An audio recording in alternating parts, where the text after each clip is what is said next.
네, 인사드리겠습니다. 안녕하십니까? 함께 기도하겠습니다. 사랑과 은혜가 풍성하신 하나님 감사드립니다. 계속해서 함께 성경 말씀을 듣고 배울 수 있는 귀한 시간과 기회 그리고 마음을 허락해 주신 것 진심으로 감사를 드립니다. 이번에 함께 말씀을 듣고 있는 모든 분들, 주님께서 우리를 위하여 예비하신 영생의 은혜를, 구원의 사랑을 깨닫게 될 수 있게 되도록 도와주옵소서. 함께 말씀을 배우는 이 시간 처음부터 끝까지 모두 하나님께 맡기고 의지하면서 예수님 이름으로 기도드립니다. 아멘. 네, 함께 성경 찾겠습니다. 히브리서 11장입니다. 히브리서 11장 6절입니다. 히브리서 11장 6절 제가 읽어드리겠습니다. 믿음이 없이는 기쁘시게 못하나니 하나님께 나아가는 자는 반드시 그가 계신 것과 또한 그가 자기를 찾는 자들에게 상 주시는 이심을 믿어야 할지니라. 6절을 한 절 읽어드렸습니다. 이 말씀을 판서하면서 잠깐 설명을 드려보겠습니다. 방금 읽었던 말씀을 정리해보면 이렇게 되어 있습니다. 하나님께 나아가는 자, 하나님께 나아가는 자는 반드시 두 가지를 알아야 한다라고 성경 말씀에서 알려주셨는데요. 첫 번째는 그가 계신 것을 알아야 하고, 두 번째는 찾는 자에게 무엇을 주신다고 하셨냐면 상을 주시는 분이다, 이렇게 말씀하고 계십니다. 하나님께 나아가기를 원하는 사람, 그러면서 그 앞에 무엇을 얘기하고 계시냐면 믿음을 얘기하고 있습니다. 믿음이 없이는 기쁘시게 못하나니 하나님께 나아가는 자는 반드시 그가 계신 것과 또한 그가 자기를 찾는 자들에게 상 주시는 이심을 믿어야 할지니라.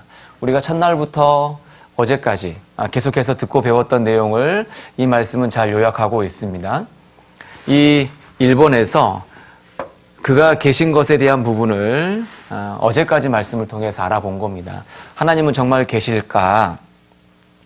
그것을 알아보기 위해서 성경에 나타난 증거를 확인함으로 인해서 우리는 하나님이 정말 계시다라는 것, 성경이 하나님의 말씀이라는 것, 성경대로 역사가 흘러왔다라는 것, 그리고 내 안에 영혼이 있으며 그리고 영원한 세계가 있다는 것에 대해서 정리를 하게 되었습니다. 그래서 우리는 하나님께 대해 더 알아보고자 하는 마음이 생겼고, 그 하나님께서 일하시면서 역사 가운데 계속 심판하시고 그 가운데 하나님을 찾는 사람에게는 구원하시는 모습을 보게 되었는데, 개인에 대해서도 하나님은 심판하시겠구나, 이것을 어제 마지막 시간에 알게 되었습니다. 개인에 대해서도 심판하실 거다. 그러면 개인이 하나님께 찾고 구하는 사람이라면 그 문제로부터 그 사람을 건져 주실 겁니다. 건져 주신다라는 의미가 구원이라는 낱말로 표현할 수 있습니다. 하나님은 우리를 건지기를 원하시는 거거든요. 그런데 여기서 우리가 하나 생각할 것은, 지금 우리가 누구를 찾고 있는 거냐면, 누구에게 나아가고 있는 거냐면 하나님께 나아가고 있기 때문에 누구의 수준, 누구의 기준으로 우리 자신을 살펴야 할지 분명하게 알 수가 있는 겁니다. 내가 생각하기에 나의 기준과 나의 수준이 아니고, 일반적인 사람들의 수준과 기준이 아니고 하나님의 수준과 기준, 하나님의 수준과 기준을 찾아보고 그 앞에서 나를 비춰보고, 그리고 하나님의 수준과 기준으로 완성하신 것을 통해서 이루어주시는 구원을 받아들인 사람은 모두 다 천국에 갈 수 있게 되거든요.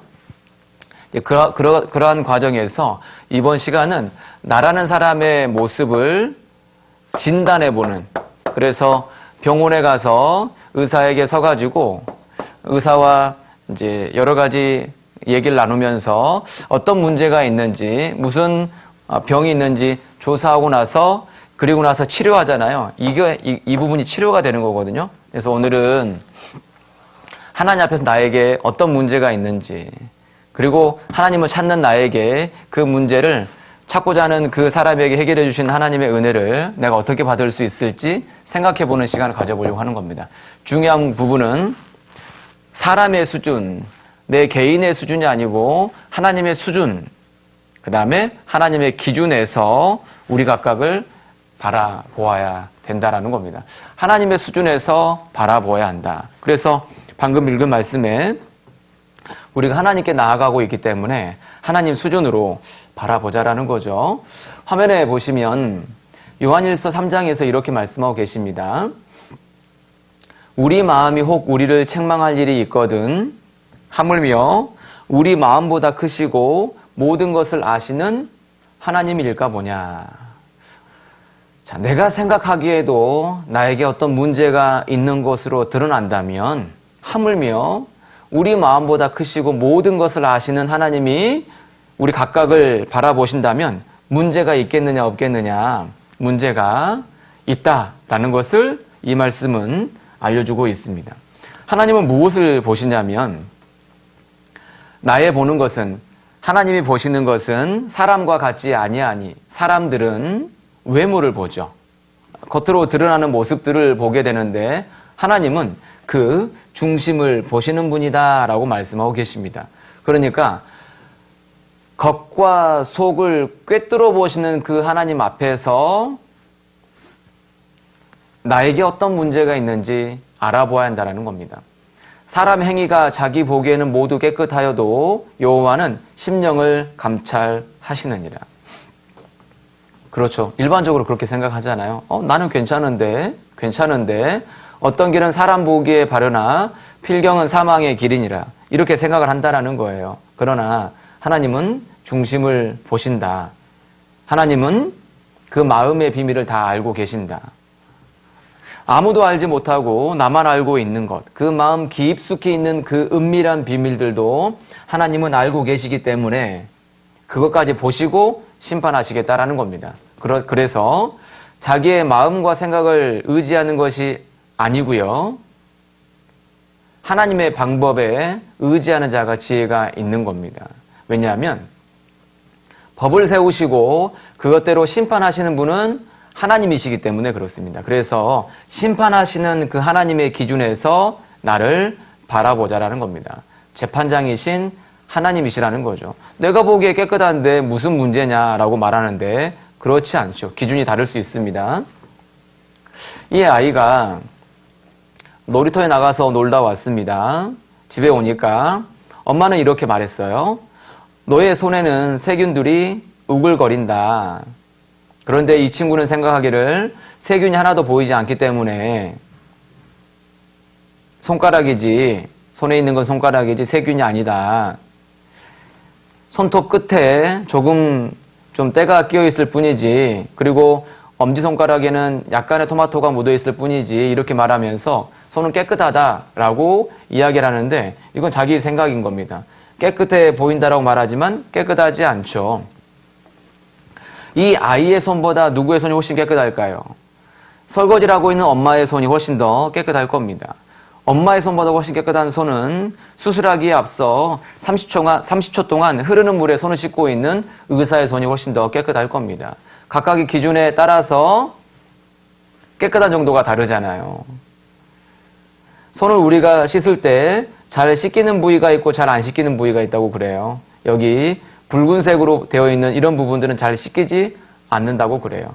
그렇죠? 잘 씻기지 않는 부분들이라고 말을 한다라는 거죠. 미국에 있는 생물학과 교수의 그 8살 난 아들, 그 아들의 손에 묻은 것을 이렇게 페트리 접시에 찍고 나서 그 이후에 배양을 했더니 이렇게 많은 세균들이 있었던 겁니다. 아무것도 없다라고 생각했는데 그렇지 않았던 거예요. 내가 보기에 깨끗하지만 실제 조사를 깊게 자세하게 해보면 그 안에 잘못된 것들이 많이 보인다라는 거죠. 그래서 하나님의 수준에서 나를 생각하자라는 겁니다. 그 하나님의 수준에서 나를 바라보았을 때 사람은 심각한 문제가 있습니다. 성경은 아예 이렇게 선언하셨습니다. 전도서 12장 성경을 넘겨서 보겠습니다. 전도서 12장입니다. 성경을 펴보세요. 전도서 12장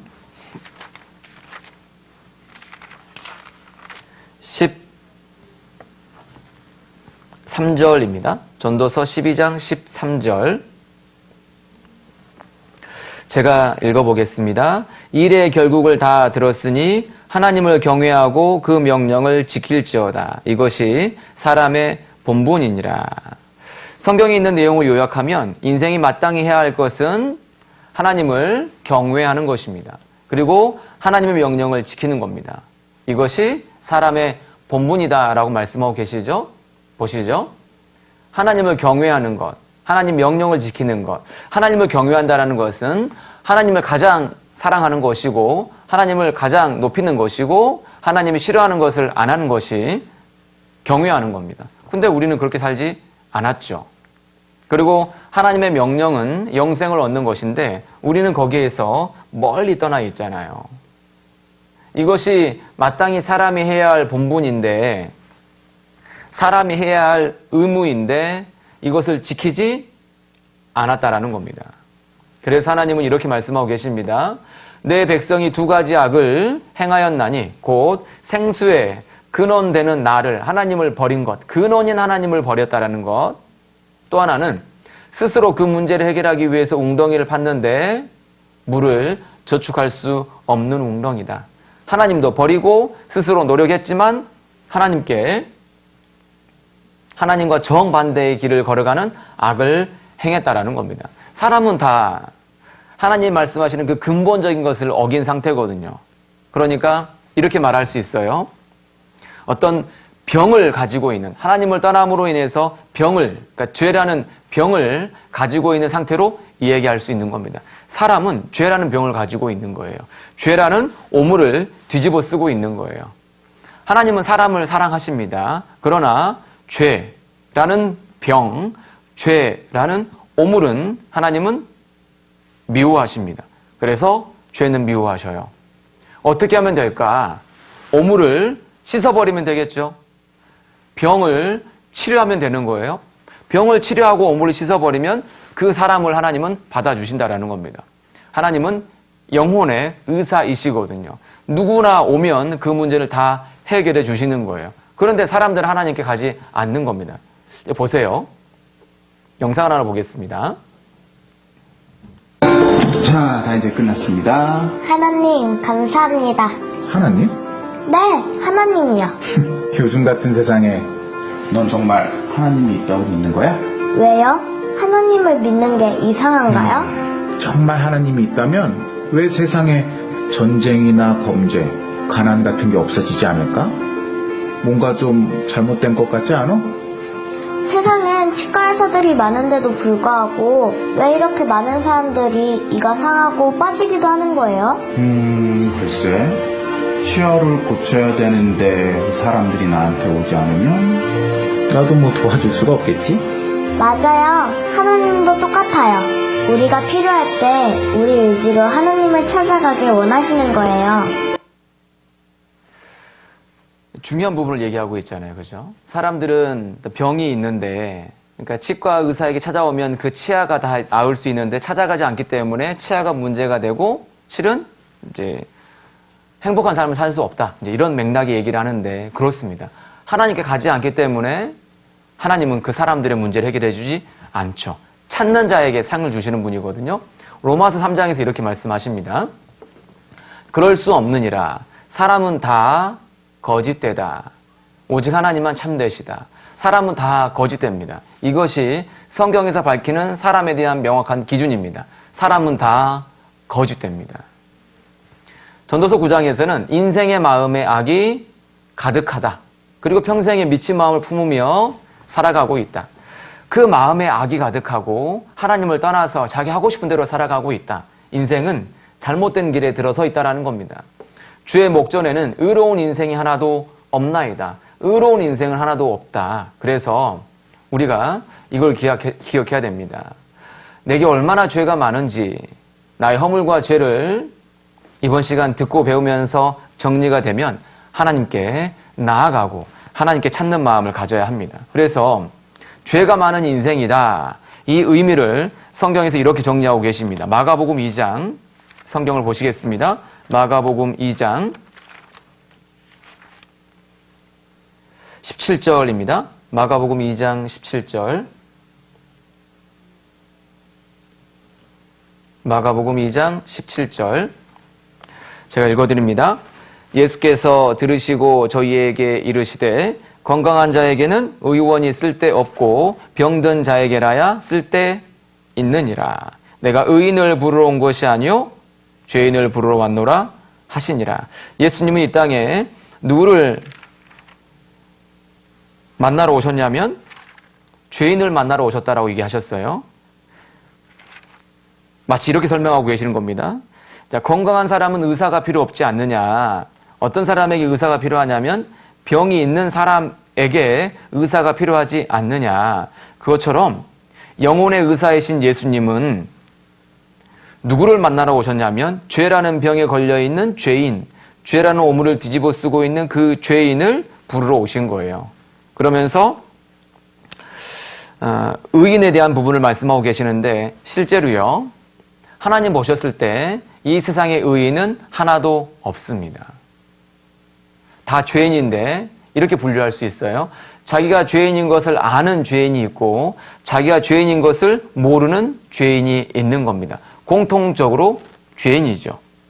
그래서 예수님께서 죄인을 부르러 왔다. 사람은 다 거짓되다. 이렇게 말씀하고 계세요. 하나님과 사람 사이에 가로막고 있는 것이 죄입니다. 죄라는 담이 높게 막혀 있는 거예요. 그 죄를 해결하기를 원하시는 겁니다. 그래서 사람이 하나님께로 나아가고 나아오는 사람의 죄를 하나님께서 직접 해결해 주시는 겁니다. 하나님과 사람 사이에 막혀 있는 죄의 담에 대해서 이사야 59장에서 이렇게 말씀하고 계십니다. 여호와의 손이 짧아 구원치 못하심도 아니요 귀가 둔하여 듣지 못하심도 아니라 오직 너희 죄악이 너희와 하나님 사이를 내었고 너희 죄가 그 얼굴을 가리워서 듣지 않으시게 함이니. 죄가 하나님과 우리 사이를 가로막고 있다라고 얘기를 하는 겁니다. 그 죄는 사람들은 일반적으로 비도덕적인 행동을 얘기를 하는데 성경에서 말하는 죄는 조금 더 깊은 의미가 있는데 이겁니다. 먼저는 하나님과의 관계가 깨어진 상태, 하나님과의 깨어진 관계, 그러니까 신분적으로 잘못되어 있다는 걸 얘기하는 거고요. 단절되어 있음을 얘기하는 거고, 다음으로는 그 때문에 비롯된 인간의 반항심, 그리고 삐뚤어진 마음과 어긋난 삶의 전체, 영적인 성향을 얘기하는 겁니다. 신분과 성향, 하나님과의 관계가 끊어져 있는 것, 하나님에 대해서 모르기 때문에 그러는 겁니다. 그리고 하나님의 뜻에 대해서 거스립니다. 하나님의 법을 어기죠. 하나님을 무시하는 겁니다. 우리는 이렇게 살아왔습니다. 내가 하나님의 사랑을 아직 깨닫지 못했다면 실제로는 이 죄를 짓고 있는 그 죄인의 모습이라는 거죠. 그래서 죄인을 정리할 수 있습니다. 영적인 신분으로는 하나님과 단절되어 있고 하나님을 거역하고 거스리는 그런 성향이 있다는 거죠. 개구리 심보가 있는 거예요. 꼭 반대로 행하려고 하는. 내가 정말 죄인인가 아는 게 정말 쉬워요. 내가 늘 부드럽게 순종하고 부드럽게 부모님과 선생님의 말을 따르는가 아니면 내 마음에서 계속 거스리고 어긋장을 놓으려고 하는 그런 마음들이 있는가. 어떠세요? 내 안에 불편한 마음들이 내재하고 있는 거 우리가 알죠. 이것이 있다라는 것, 그것만으로도 실은 내가 죄인인 것을 알 수 있는 겁니다. 죄를 지으려고 하는 일단 경향들이 아주 많은 거예요. 이사야 59장 6절에서 이렇게 말씀하십니다. 독사의 알을 품으며 거미줄을 짜나니 그 알을 먹는 자는 죽을 것이요 그 알이 밟힌즉 터져서 독사가 나올 것이니라. 그 짠 옷으로는 옷을 이룰 수 없을 것이요 그 행위로는 자기를 가리울 수 없을 것이며 그 행위는 죄악의 행위라. 그 다음에 끝에 죄악의 사상이라 이렇게 말씀하고 계시죠. 안에 있는 죄악의 사상이 겉으로 드러나는 겁니다. 이걸 이렇게 얘기하고 있는 거예요. 독사의 독사가 있고 독사의 알이 있는 겁니다. 독사의 알이라는 것은 죄를 지을 수 있는 가능성을 얘기하고요. 독사라는 것은 그가 죄인인 것을 알려주고 있는 거예요. 그리고 거미가 나오죠. 거미라는 것은 늘 거미줄을 치잖아요. 죄를 지을 수 있는 죄인의 준비성이고, 그 다음에 거미줄로 옷을 짜지만 그것으로는 자기를 가릴 수 없죠. 행위로 자기를 가릴 수 없는 것과 똑같은 모습인 겁니다. 옷이 안 되는 거예요.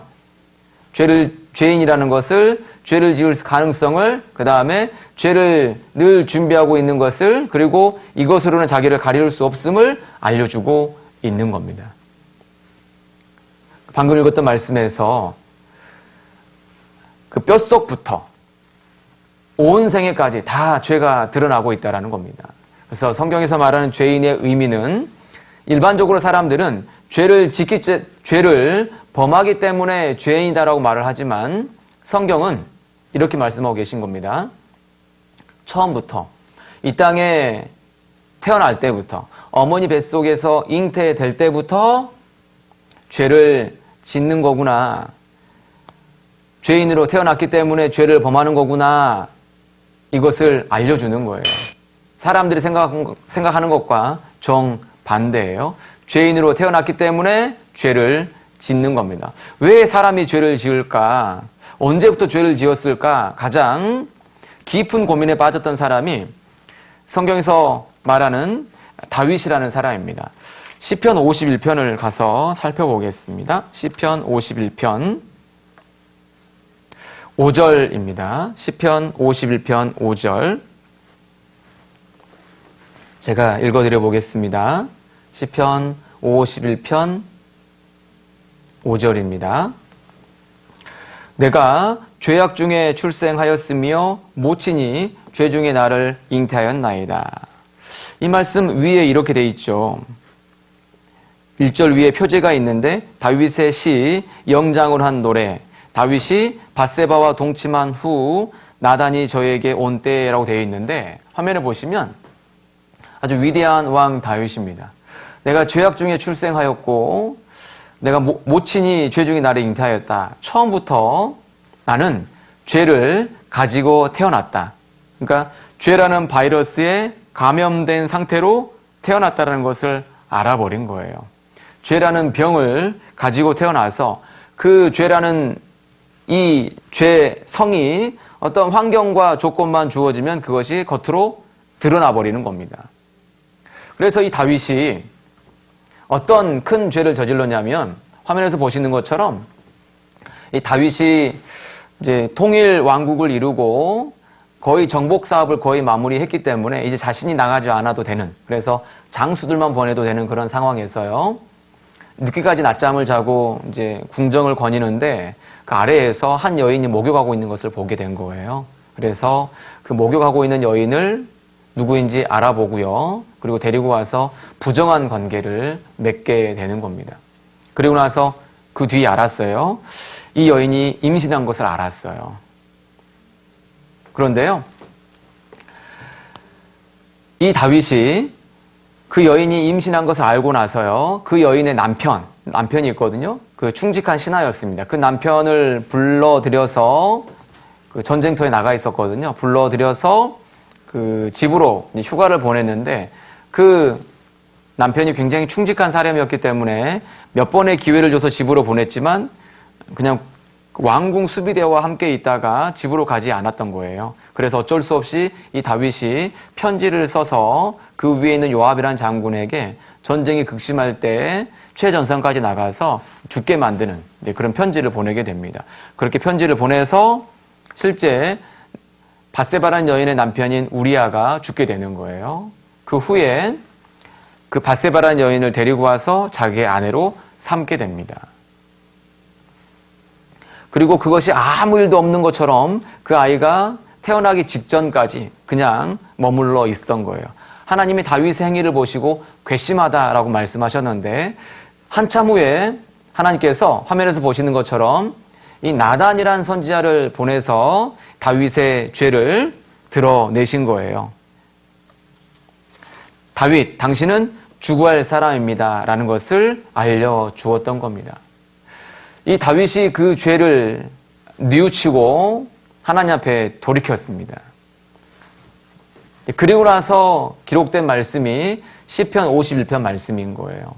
내가 죄악 중에 출생하였으며 모친이 재중에 나를 잉태하였나이다. 그렇구나.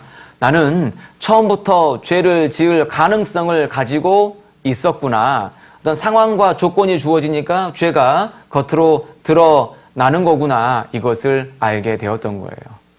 그리고 죄인, 악인은 어머니 모태에서부터 멀어져 가지고 점점점 곁길로 나아가고 결과적으로 영원한 심판의 장소인 지옥으로 나아가는 것이 사람의 모습인 겁니다.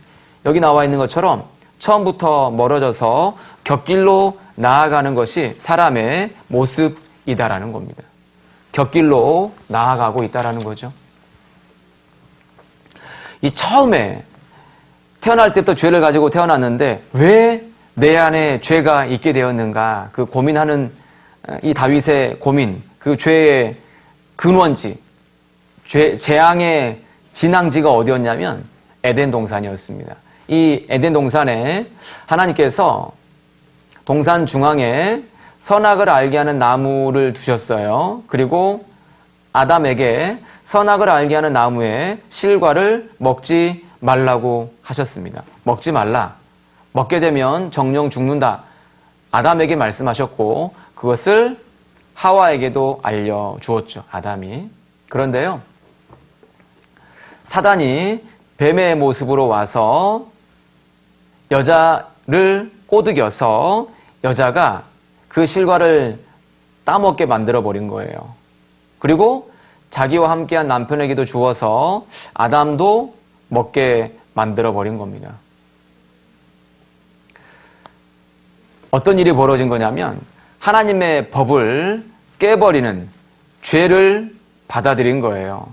하나님을 불신하고 하나님이 잘못된 분인 것처럼 생각하게 하는 그 죄를 들은 겁니다.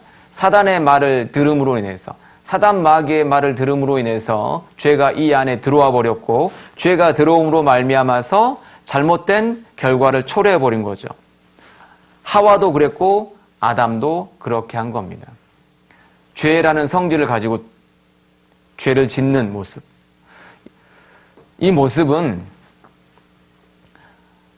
아담이 죄 짓는 이 모습은 이런 의미가 들어가 있는 겁니다. 하나님은 선택하게 하시는 분이지 인생을 로봇으로 만드시는 분이 아니에요. 자신의 선택에 의해서 복을 받든지 저주를 받게 하시는 분이라는 거죠. 왜냐하면 동등한 인격으로 올리기 위해서 그런 겁니다. 예를 들어 제가 결혼을 하는데요. 어떤 여자를 내가 마음에 두고 있어서 그 여자에게 어떤 약을 먹여서 내 말만 듣게 만든다면 이것은 사랑의 관계라고 말할 수 없죠. 멋있는 남자들이 있지만 나를 사랑해서 나와 함께 할 수 있는 그런 동등한 인격의 관계가 형성되어야 바른 사랑의 관계가 될 수 있는 거잖아요. 하나님도 사람도 하나님을 사랑하고 하나님도 사람을 사랑하는 이런 동등한 인격의 관계가 성립되기를 원했던 거예요.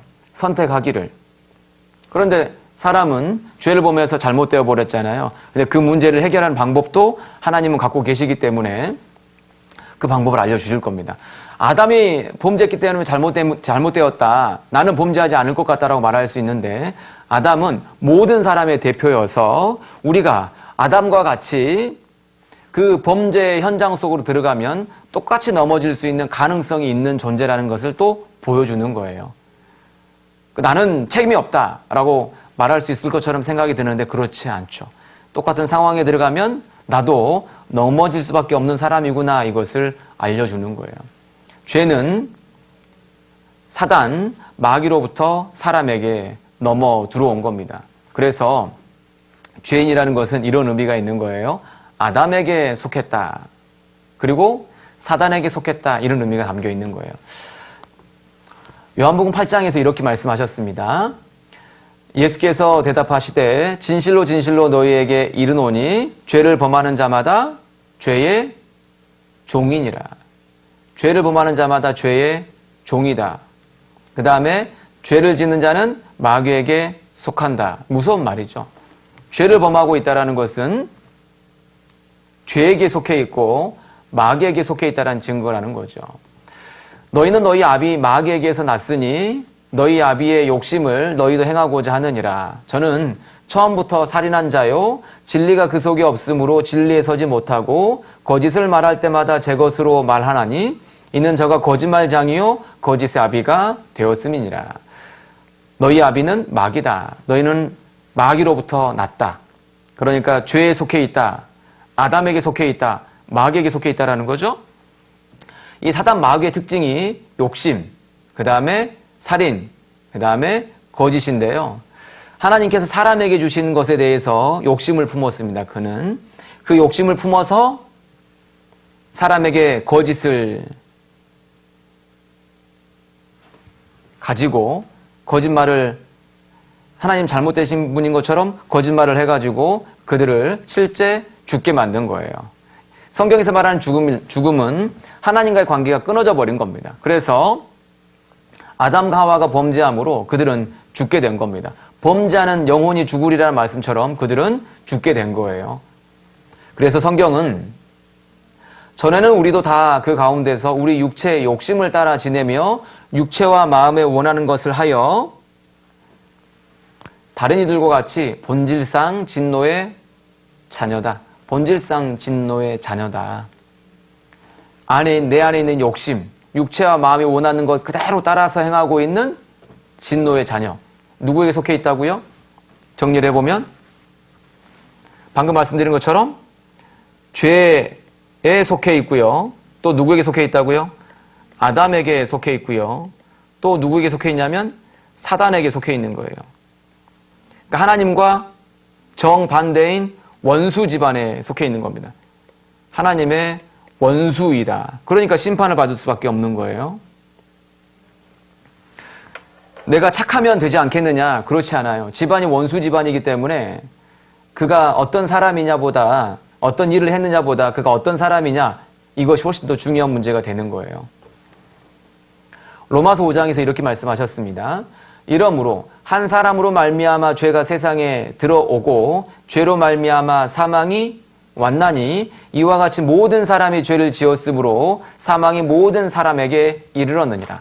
한 사람 아담으로 말미암아서 죄가 세상에 들어왔다. 그 결국으로 사망이 왔다. 그리고 모든 사람들은 죄를 지을 가능성이 있기 때문에 그것을 이용해서 실제 죄를 짓고 그 사망이 우리 각각에게 떨어지게 되었다라는 겁니다. 모든 인류는 아담으로부터 한 혈통으로 났잖아요. 아담이 불순종함으로 죄를 범했습니다. 그래서 전 인류에게 잘못된 죄라는 병균이 들어와 버린 거예요. 죄라는 바이러스가 모든 사람에게 감염이 돼버린 겁니다. 그 바이러스 때문에 다 죽을 수밖에 없는 거예요. 첫 사람으로부터 시작해서 모든 사람이 죄 가운데 완전히 떨어져 버린 겁니다. 하나님과 아담 사이에 죄가 생겨버린 거예요. 그래서요, 아담으로 인해서 태어난 모든 인류는 죄를 갖고 태어났다라는 거죠. 그래서 여기서 보시는 것처럼 이 안에 속해 있기 때문에 모두 다 심판을 받을 수밖에 없는 거예요. 죄의 영향을 받고 있는 겁니다. 그리고 그것이 겉으로 나오게 되어 있죠. 이 아담의 운명 안에서 우리가 지내고 있는 겁니다. 이 아담의 운명. 그래서 죽으면 심판을 받을 수밖에 없다라는 겁니다. 내가 있는데 아버지, 할아버지, 증조할아버지, 고조할아버지 쭉쭉쭉쭉쭉 올라가면 내가 어떻게 이 땅에 왔는지 알 수 있겠죠. 아버지, 최초의 아버지가 죄를 범했기 때문에 나도 그것을 피할 수 없다. 여기 보시면 지금 보려고 하는 영상은 이거예요. 메데나충이라고 하는데 이 메데나충이 사람의 몸속으로 이제 들어오게 되면 그것이 사람을 조종하게 되는데 그것을 숙주를 조종한다라고 표현할 수 있어요. 이게 얼마나 자신도 모르게 조종하는지 봐보세요. 아주 오래전 한 생물이 다른 생물의 몸속으로 들어가 살기 시작했다. 그 생물은 자유를 버리는 대신 안전하고 풍요로운 신세계를 얻었다. 세상은 기생충과 숙주의 소리 없는 전쟁터가 되었다. 이것은 옛날 얘기가 아니다. 지금 우리 안에는 보이지 않는 손이 있다.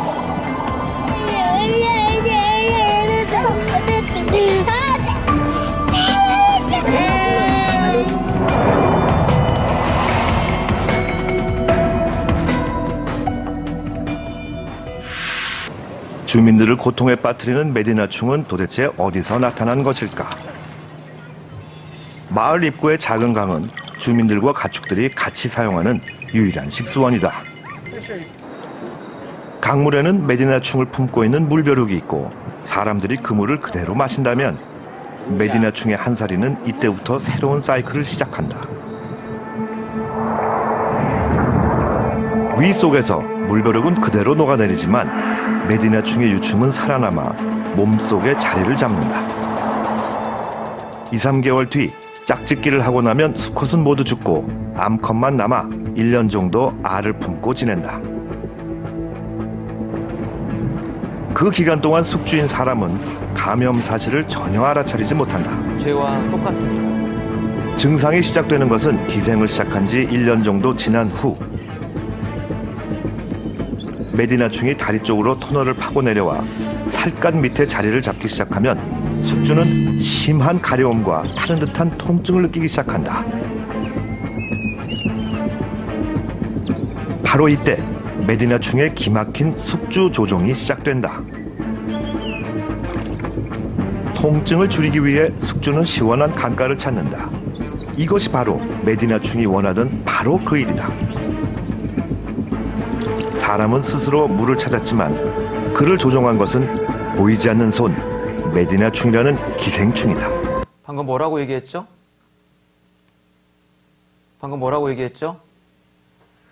사람은 스스로 물가를 찾았지만 그것을 조종한 것은 메디나충이라고 그랬잖아요. 죄가 그래요. 보이지 않는 손, 메디나충이라는 기생충이다.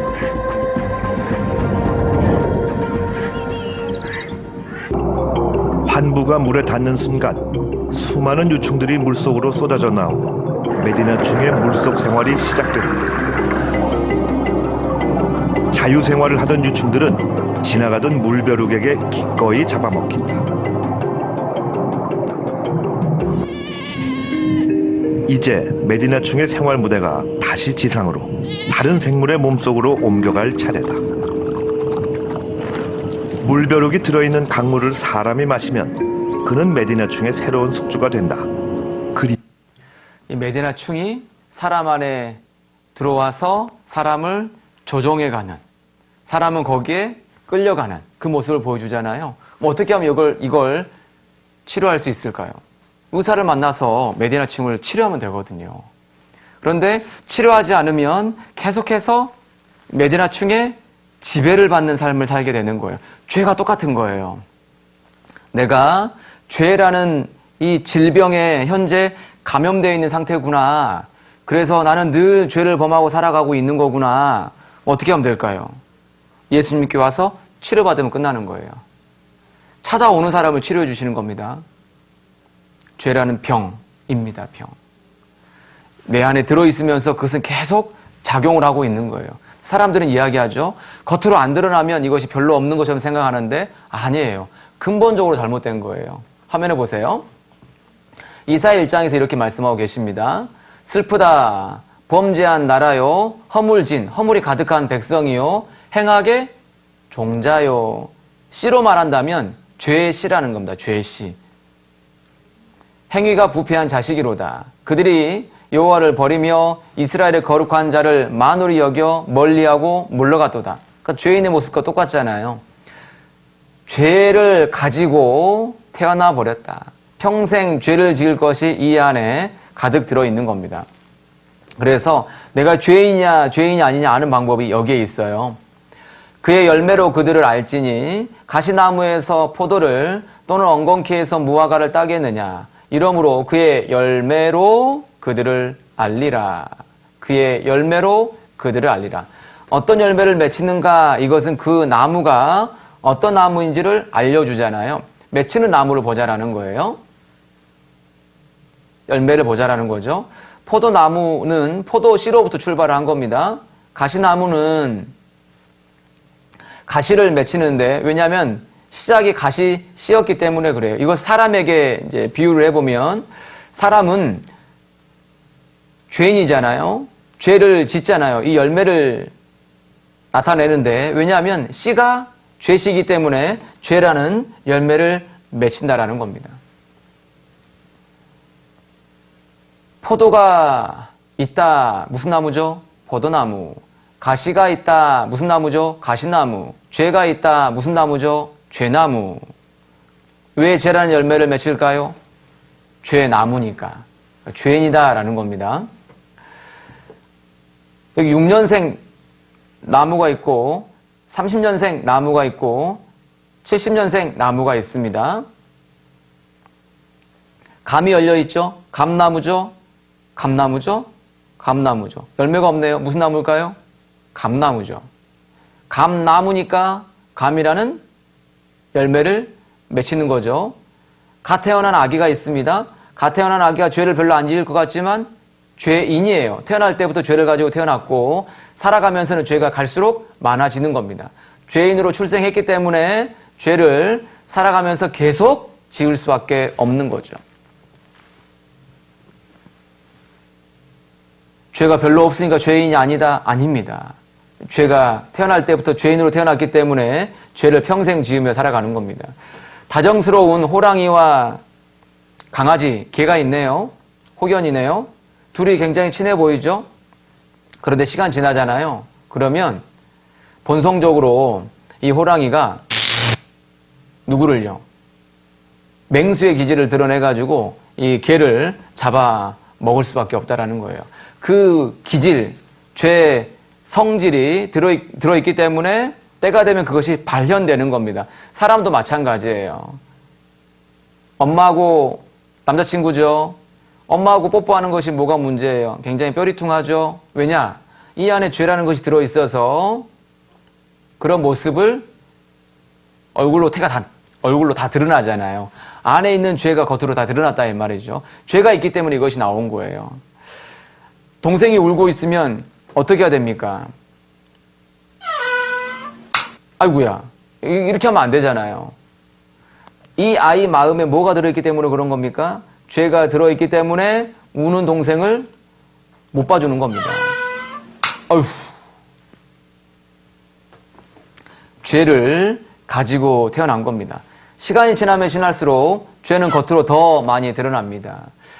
이제 하나 영상을 보여드릴 텐데, 아르바이트를 이제 아르바이트생을 구했고 처음에 약속한 돈이 있고요. 근데 그 약속한 돈보다 더 많이 준 거예요. 근데 그렇게 하고 그들의 반응을 살펴본 겁니다. 한번 봐봅시다.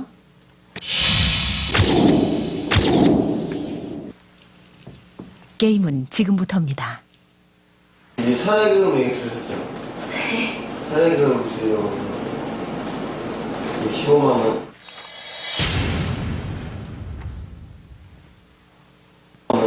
감사합니다. 맞으시죠? 네.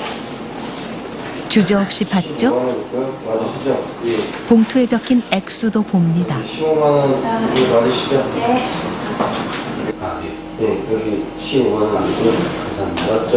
감사합니다. 여기 있습니다. 15만 원이고요. 네. 예, 맞으시죠? 예. 사례금 얘기 아시죠? 네, 네. 예, 사례금 여기 15만 원이면 맞으시죠? 네, 진짜 많이 주시네요. 모두에게 15만 원이 맞느냐고 물었고 그들은 15만 원이 맞다고 대답했습니다.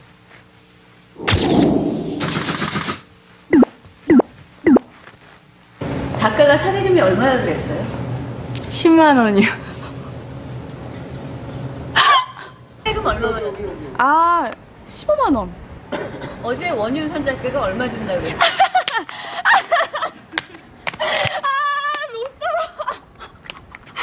네, 어쩐지 그게 조금 이상하더라고. 굉장히 능청스럽죠. 어떤 상황이 되면 자기를 감추기 위해서 거짓말을 쉽게 드러냅니다. 거짓말하라고 가르치지 않았죠. 그런데 어려서부터 거짓말하는 것이 쉽게 나오죠. 욕심 부리는 것도 많이 나오죠. 남을 미워하는 것도 많이 나오죠.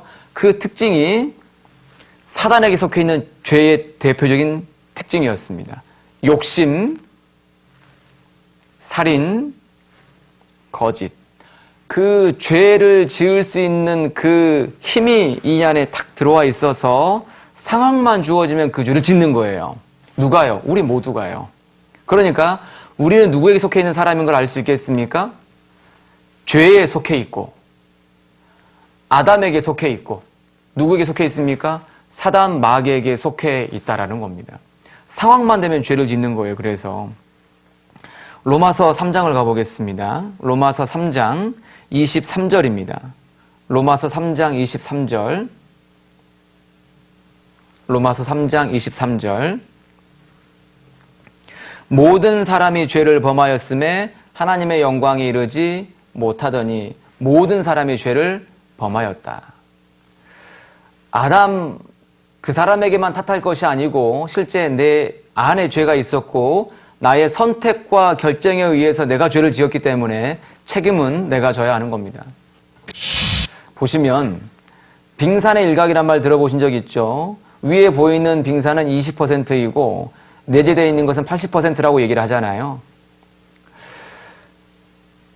사람은 이렇게 말할 수 있어요. 속에 있는 것이 있고 그 다음에 겉으로 나오는 것이 있습니다. 겉으로 나오는 것은 행동이죠. 그리고 어느 정도의 말들입니다. 사람이 들릴 정도의 말들이 있죠. 안 들리는 말들이 있죠. 그러나 밑에 감추어져 있는 것도 훨씬 더 많아요. 마음과 생각, 근본적으로 죄인이기 때문에 그 마음 그리고 그 생각들이 다 겉으로 나타나는 겁니다. 죄라는 성질이 들어와 있어서 마음과 생각과 말과 행동으로 그것이 다 드러나 버리는 거예요. 그래서 우리의 신체는 다 무엇이라고 말할 수 있냐면 죄를 짓는 도구라고 말할 수 있어요. 이 마음 속에 생각 속에 죄가 감염되어 있기 때문에 죄에 오염되어 있기 때문에 그것이 눈과 입과 손과 발로 다 나타나는 겁니다. 이렇게 많은 죄를 지어요. 그래서 머리로 이러한 잘못된 것들을, 또 눈으로 이러한 잘못된 것들을, 또 혀로 이렇게, 손으로, 발로, 그 다음에 마음으로 이러한 것들이 나오고 있다. 방금 성경에서 본 것처럼 모든 사람이 죄를 범하였음에 하나님의 영광이 이르지 못한다 하는 이 말씀처럼 우리는 하나님의 영광에 이를 수 없는 상황에 있다라는 겁니다. 이번 시간 배운 걸 좀 정리해보면 이렇게 말할 수 있어요. 여기 나라는 사람이 있습니다. 나라는 사람을 바라볼 때 누구의 기준으로 봐야 되냐면 하나님의 하나님의 눈, 그리고 하나님의 눈 앞에서 나를 바라보면 하나님은 어떻게 보시냐면 나를 죄인이라고 하십니다. 그런데 제가 이번 시간 말씀드린 부분이 어디에 있냐면 내가 태어날 때 나는 아버지를 통해서 이 땅에 내려왔잖아요. 그 아버지의 아버지로 쭉 올라가면 처음 사람이 나오는데 아담이 나옵니다. 아담이 죄를 범했기 때문에 나는 죄라는 성질을 가지고 와서 나의 선택, 나의 결정들에 의해서 나의 의지를 가지고 죄를 짓고 있는 거예요. 그러니까 하나님의 영광에 이를 수 없죠. 아담은 죄를 어디로부터 받아들였냐면 사단, 마귀로부터 그 죄를 받아들였습니다. 그러니까 나는 어디에 속해 있는 상황이냐면 어디에 속해 있는 거냐면 죄의 집안 안에, 아담 집안 안에, 사단 집안 안에 들어있기 때문에 이렇게 말할 수 있어요. 그 스파이가 있잖아요. 스파이가 회사에 잠입해가지고 굉장히 모범적으로 행동을 했어요. 그래서 그 회사에서 우수사원 그런 상도 받았습니다. 그런데 그는 스파이예요. 그가 착하고 바람직하게 살았다고 할지라도 그가 스파이이기 때문에 회사는 그를 신분을 알게 되면 그를 쫓아낼 수밖에 없는 거잖아요. 그죠? 법적 책임을 물을 수밖에 없는 거예요. 그는 스파이이기 때문에 그래요. 그 사람의 신분이 그 사람의 신분이, 그 사람의 소속이, 그 사람의 신분이, 그 사람의 소속이 어디라고요? 사단이라는 거죠, 우리가. 이 사단의 대표적인 특징이 아까 말씀드린 것처럼 욕심, 그 다음에 살인, 살인은 미움입니다. 세 번째는 거짓이었는데 이것은 우리의 일상적인 모습들이죠. 이게 내 안에서 나타나고 있잖아요. 그러니까 하나님과 관계가 끊어진 상태, 죄인이 되는 겁니다. 그리고 하나님의 뜻을 거스리는 상태, 죄인인 거예요. 그러니까 우리는 심판을 받을 수밖에 없다라고 성경 말씀은 우리에게 알려주시는 겁니다. 죄라는 병을 치료해야 한다라고 알려주시는 거예요. 성경에서 모든 사람이 죄를 범하였음에 하나님의 영광이 이르지 못한다. 이 진술이 맞는 겁니다. 사람은 다 거짓되다. 인생의 마음에 악이 가득하여 평생에 미친 마음을 품다가 후에는 죽은 자에게 돌아간다는 말씀이 정말 맞는 겁니다. 나는 죄인이 맞는 겁니다. 신분적으로요. 소속이 죄의 집안인 거예요. 잠시 쉬었다가 이어서 말씀드리겠습니다. 네, 함께 성경 말씀 보시겠습니다. 마가복음 7장 20절입니다. 마가복음 7장 20절부터 23절까지 제가 읽어드려 보겠습니다. 마가복음 7장 20절. 또 가라사대 사람에게서 나오는 그것이 사람을 더럽게 하느니라. 속에서 곧 사람의 마음에서 나오는 것은 악한 행동, 곧 음란과 도적질과 살인과 간음과 탐욕과 악독과 속임과 음탕과 흘기는 눈과 회방과 교만과 방패니 이 모든 악한 것이 다 속에서 나와서 사람을 더럽게 하느니라. 방금 제가 마가복음 7장 20절에서 23절까지를 읽어드렸는데요. 의도적으로 한 부분을 틀리게 읽었는데 혹시 찾으셨습니까? 그냥 딱 들으면 모를 수 있는데 제가 다시 한번 화면을 보면서 읽어보겠습니다. 또 가라사대 사람에게서 나오는 그것이 사람을 더럽게 하느니라. 속에서 곧 사람의 마음에서 나오는 것은 악한 행동, 생각을 행동으로 읽었습니다. 곧 음란과 도적질과 살인과 간음과 탐욕과 악독과 속임과 음탕과 흘기는 눈과 회방과 교만과 강패니 이 모든 악한 것이 다 속에서 나와서 사람을 더럽게 하느니라. 사람의 속에서 무엇이 나온다고 말씀하고 계시냐면 악한 생각들이 나온다. 악한 생각들이 겉으로 다 나와서 실제 삶을 더럽게 하고 있다. 죄가 가득 내 삶을 뒤집어 씌우고 있다고 말씀하고 있는 겁니다.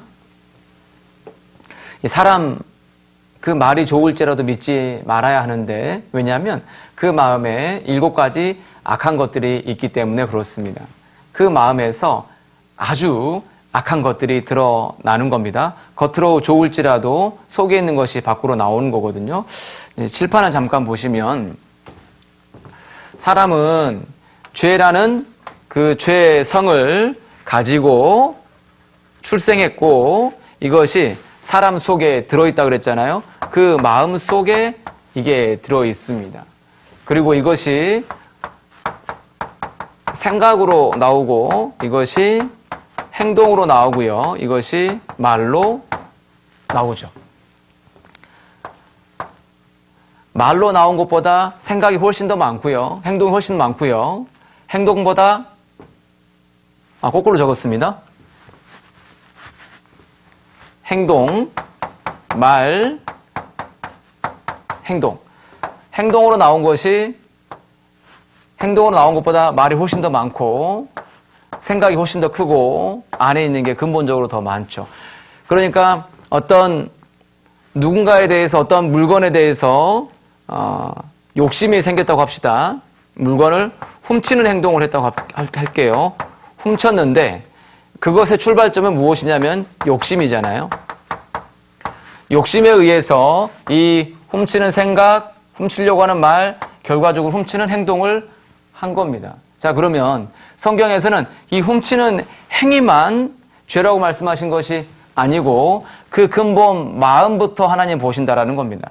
사람의 마음에서 악한 것들이 실제 밖으로 나오고 있어서 문제가 된다. 하나님은 행동뿐만 아니라 그 마음까지도 보셔서 그 어떤 것보다 잘못된 것이 사람의 마음이고 그 마음에서 나오는 악한 것들을 대표적으로 정리하면 그 마음에 7가지 가증한 것이 있는데 그걸 그림으로 한번 표현해 보겠습니다. 이렇게 표현할 수가 있습니다. 사람의 마음 속에 이렇게 새카만 것이 들어있는 겁니다.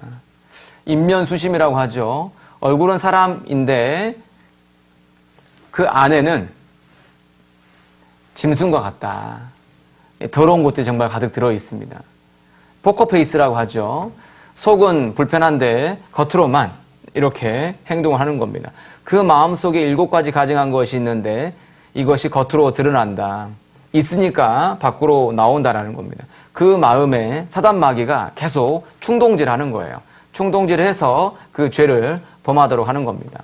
그래서 예레미야 17장 9절에서 만물보다 거짓되고 심히 부패한 것은 마음이다. 이 세상에서 가장 잘못되었고 가장 문제가 많은 것이 마음이다. 그 마음에 있는 것, 그것이 밖으로 나온다라는 겁니다. 첫 번째, 그 7가지 짐승 중에서 공작이라고 말할 수 있는데, 이 공작은 자랑하는 마음, 높은 마음이 있어요. 마음이 높은 겁니다. 교만한 마음이 있죠? 있는 채, 아는 채, 잘난 채 하는 거죠. 뭔가 있으면 자기를 과시하려고 하는 마음이 있는 거예요. 그걸 공작으로 표현하고 있는데, 이 공작새를 보면 제가 학교 현장에 있을 때 저희 반 아이들과 함께 현장 체험학습을 가서 이 공작을 보러 간 적이 있는데요. 반 아이들을 데리고 공작 있는 곳에 와 공작이다 하면서 몰려갔더니 공작이 사람 소리 아주 그 자기에게 관심을 갖는 그런 소리가 들리니까 그때 딱 일어나서 꼬리를 쫙 피는 거예요. 그리고 꼬리 털을 털면서 쫙 한 바퀴 돌더라고요. 이 공작은 그런 자랑하는, 과시하는 그런 마음이 있어요. 이것은 이제 괌에서 찍은 영상인데 한번 봐보세요. 자기 보라고 큰 소리를 지르고 있죠. 그리고 사람들이 쫙 보니까 꼬리를 털면서 쫙 흔들면서 봅니다. 와, 예쁘다. 그러잖아요. 자랑하는 마음이 있는 거예요. 꼬리 쫙 펴고, 그 다음에 한 바퀴 쫙 돌잖아요. 그죠? 뭔가 알고, 뭔가 있고, 뭔가 좀 뛰어난 것이 있으면 그걸 이렇게 드러내려고 하잖아요. 좋은 신발을 신었든지, 좋은 옷을 입었든지, 좋은 성적이 나왔든지, 이런 것들이 있으면 자랑하려고 하는 마음이 있는데, 그 자랑하는 것은 성경에서 이렇게 말씀하고 계십니다. 교만한 자요, 자랑하는 자는 사형에 해당하다고 성경에 정해 놓으셨어요. 천국에 갈 수 있을까요? 천국에 못 갑니다. 교만한 행동에 죄를 지었기 때문일까요? 아닙니다. 교만한 죄를 지을 수 있는 가능성, 이것이 그 마음 깊숙이 농축이 되어 있는 거예요. 농축액입니다. 농축액. 죄의 농축액이 들어있어서 평생 교만이라는 모습으로도 드러나고 염소입니다. 염소는 고집이죠. 사람은 고집 때문에 망한다라고 성경이 얘기하는데 정말 면상이 고집스러워 보이잖아요. 그죠? 고집 부리면 안 됩니다. 다만 내 고집과 회개치 아니하는 마음을 따라 진노의 날, 곧 하나님의 의로우신 판단이 나타나는 그날에 이 말 진노를 내게 쌓는도다. 고집 때문에 사람이 망한다. 그리고 이 염소는 음란한 마음이에요. 음란한 마음. 음란한 마음이 있죠. 이 눈을 보세요. 눈이 옆으로 쫙 찢어져 있어가지고 좀 음란하게 보이잖아요. 남부끄러운 것을 볼 때 사람들은 이런 행동을 합니다. 보시면 보세요. 어떤 나쁘끄러운 것을 볼 때 사람들은 눈을 이렇게 가리면서 손가락을 쫙 벌립니다. 이렇게. 그리고 이렇게 봤을 때 또는 이렇게 봤을 때 안 보려고 하는 것처럼 보는데 눈이 염소의 눈하고 비슷해 보이잖아요. 부끄러운 것을 볼 때 그렇게 눈을 가리죠. 이 음란한 죄는 자기 육체에, 자기 몸을 망가뜨리는 죄다라고 얘기를 하고 있고 자기의 인격을 무너뜨리는 죄가 됩니다. 성경에서 말하는 정상적인 부부 이외의 모든 성적인 행위가 간음이고 음란입니다. 행동뿐만 아니라 성경은 마음도 보신다고 말씀하고 계시잖아요. 그 마음에 있는 것은 하나님께서 보시죠. 이렇게 말씀하고 계십니다. 또 간음치 말라 하였다는 것을 너희가 들었으나 나는 너희에게 이르노니 여자를 보고 음욕을 품는 자마다 마음에 이미 간음하였느니라. 남자를 보고 이상한 마음을 품었다면 마음에 이미 간음한 것이다. 하나님은 행동을 한 것과 똑같이 보시고 심판하신다라는 거죠. 그 마음에 있기 때문에 그것이 안에서 신호를 보내고 있는 거예요. 어떤 욕구들이 계속 반응을 하잖아요. 그것은 내 안에서 올라오고 있는 것이고 하나님은 그것을 행동한 것과 똑같이 보십니다. 음행하는 자들과 간음하는 자들을 하나님이 심판하신다라고 말씀하셨고요. 그를 만지기만 하는 자도 죄 없게 되지 아니하리라. 음란한 자나 간음하는 자, 그는 하나님의 나라를 유업으로 받을 수 없다. 이렇게 말씀하고 계십니다. 그 다음에 돼지인데 욕심입니다. 욕심. 돼지 뱃살이 오겹살로 보이네요. 그죠? 욕심이 엄청 많잖아요. 저는 개인적으로 성향이 어떤 펜시류를 좀 좋아하는 그런 성향이 있는데, 이제 그러다 보니까 다른 것에는 별로 욕심이 안 나는데 펜 또는 책 이런 것은 좀 욕심이 가는 편이에요. 여기 보니까 어떤 지금 장면이 있는 거냐면, 여기 보세요. 여기 체코 대통령이죠. 여기는 칠레 대통령입니다. 이 두 분이 기자회견을 하는데요. 양자간 협정 서명을 하기 위해서 이제 섰다가 단상 위에 좋은 펜이 있었던 거예요. 그러다 보니까 그 펜을 슬쩍 주머니에 넣었다라는 겁니다. 그러면서 대통령이 펜을 가질 권한이 있다라고 해명을 했는데, 이 장면에서 1번, 2번, 3번이 있는데 펜을 언제 훔친 거죠? 1번입니까? 2번입니까? 3번입니까? 펜을 언제 훔친 거죠? 실제 주머니에 2번에서 들어갔잖아요. 그죠? 그런데 여기 눈을 보세요.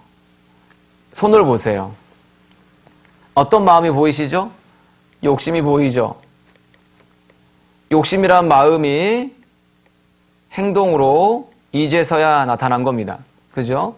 하나님은 어디서부터 죄라고 말씀하시냐면 여기서부터 죄다라고 말씀하시는 겁니다. 그 마음에 있는 것이 행동으로 드러난 것뿐입니다. 하나님은 여기부터 죄를 보시죠.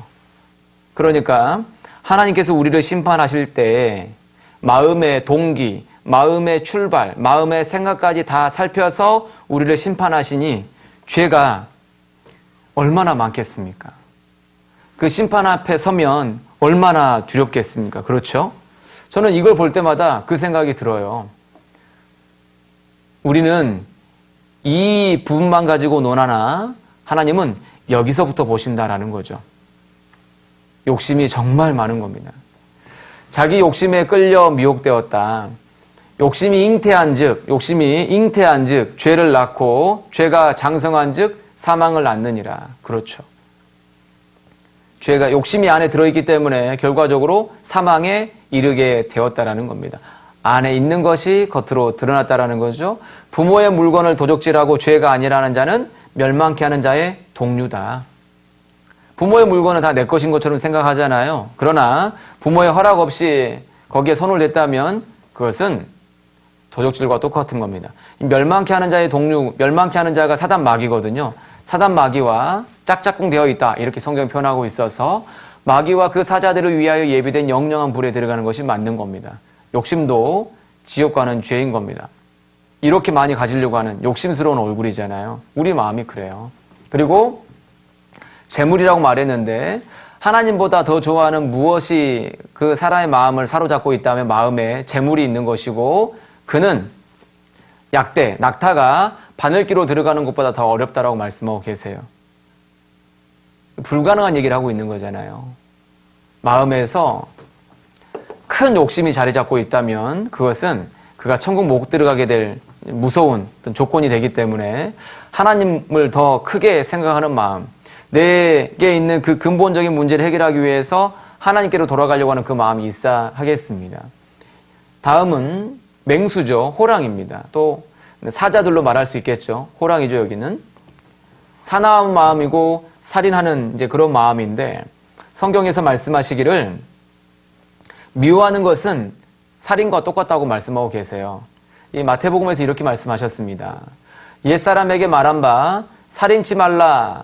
누구든지 살인하면 심판을 받게 되리라 하였다는 것을 너희가 들었으나 나는 너희에게 이르노니 형제에게 노는 화를 내는 거예요.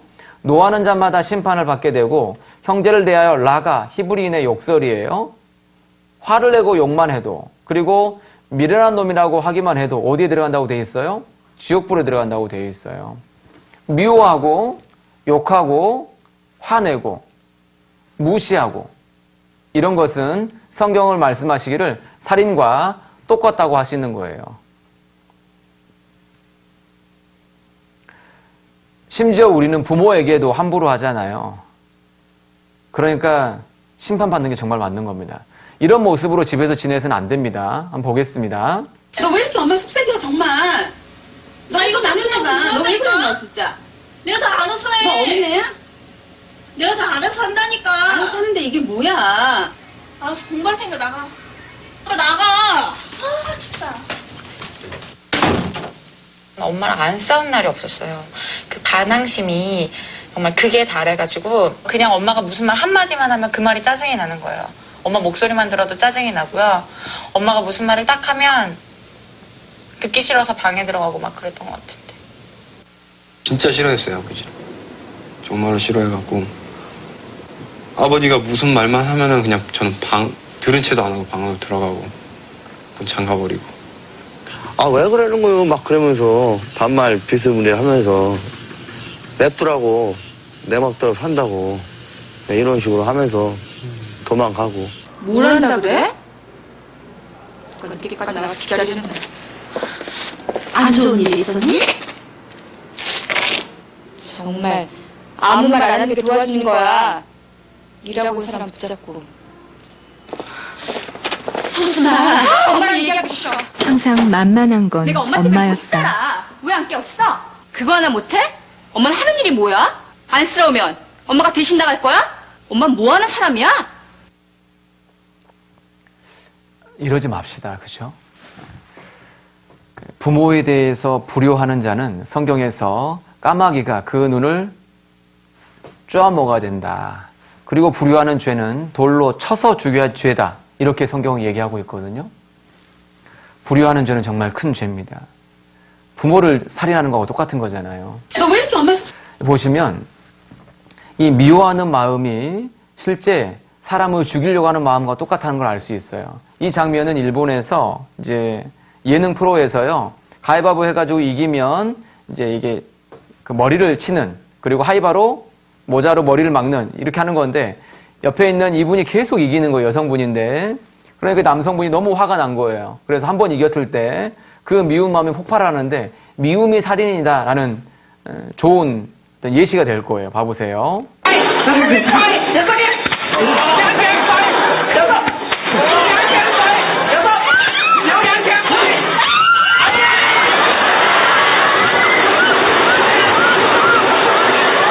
이 사람 얼굴 보세요. 미움이 살인이다라는 말씀이 정말 맞는 거죠? 보세요.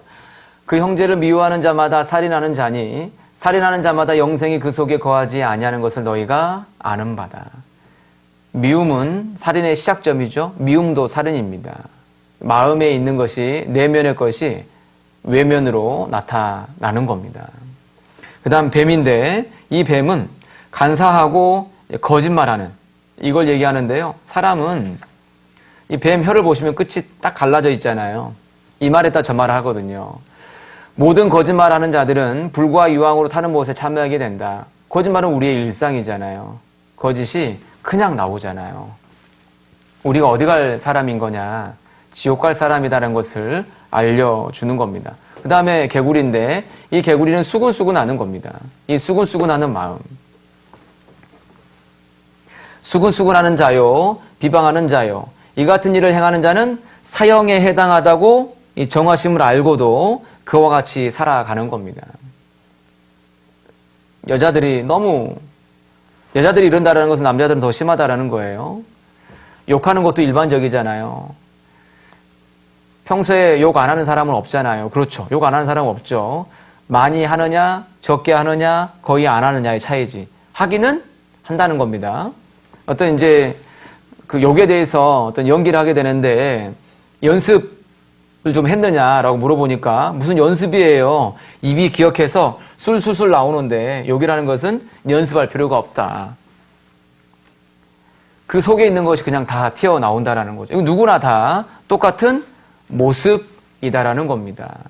입이 기억해서 술술술 나온다. 그 입을 탓해야 됩니까? 그 마음을 탓해야 됩니까? 그 마음을 탓해야죠. 입에서 그냥 술술술 나옵니다. 수근수근 한다라는 거죠. 교실에서 이러고 있으면 마음이 엄청 불편하잖아요. 이것도 잘못되었고 이것도 잘못되었죠. 그리고 기회주의자입니다. 어떤 상황이 되면 자기가 한 것처럼 쑥 머리를 내밀죠. 아니면 숨고요. 우리 교실에서 그런 모습 많이 보잖아요. 이 안에 이러한 것들이 가득 들어있는 겁니다. 만물보다 거짓되고 심히 부패한 것은 마음이다. 누가 능히 이를 알리오마는 나 여호와는 심장, 중심을 살피고 폐부, 깊숙이를 시험한다. 그리고 그 각각 그 행위와 행실대로 보응한다. 하나님은 심판을 분명히 하십니다. 겉으로 먹음직스러워 보이지만 그 속을 봤더니 이런 모습을 가지고 있네요? 그러면 이게 좋게 보이는 게 아니잖아요. 그죠? 겉으로 드러났을 때 깨끗한 마음이 있고 이렇게 가장 지저분한 마음이 있는데 내 마음은 여기에서 1번부터 6번 중에 어디일까? 지금까지 들었던 말씀들을 종합해 보니까 어디에 속할까 생각을 해봐야 됩니다. 1번입니까? 4번입니까? 6번입니까? 아니면 5번입니까? 6번이죠. 내 안에는 악이 가득합니다. 어떤 사람이요, 이제 꿈을 꿨는데 어떤 천사가 그 사람에게 어떤 책을 보여준 거예요. 그 책을 보여줬는데 그 책에가 검은 점들이 듬성듬성 찍혀 있었던 거예요. 아니 이게 뭡니까? 라고 말하니까 이건 당신이 행동으로 지은 죄입니다. 죄 양입니다. 다음을 넘겨보니까 점들이 훨씬 더 빼곡하게 찍혀 있는 거예요. 이건 뭡니까? 당신이 말로 지은 죄입니다. 한 장을 넘겨보니까 더 거의 빼곡하게 점들이 찍혀 있는 거예요. 이건 무엇입니까? 당신 생각으로 지은 죄입니다. 그 뒤를 넘겨보니까 완전히 새카만 먹지가 나온 거예요. 이거 뭡니까? 당신의 마음입니다. 마음에 있는 그 잘못된 것들이 겉으로 나온다라는 거죠. 속마음은 이렇게 불편한 마음인데 겉으로 행동은 웃고 있는 거예요. 무엇을 생각해서요? 양심, 도덕, 어떤 교육, 인내, 교양, 종교, 사회적인 어떤 위치와 신분 이런 것들을 생각하면서 속마음은 이런 마음이나 겉으로만 올바른 것처럼 행동을 하는 거예요. 속에 있는 그 죄와 겉의 행동이 다르다라는 거죠. 하나님은 이 두 가지를 모두 다 보십니다. 위선의 죄입니다. 위선.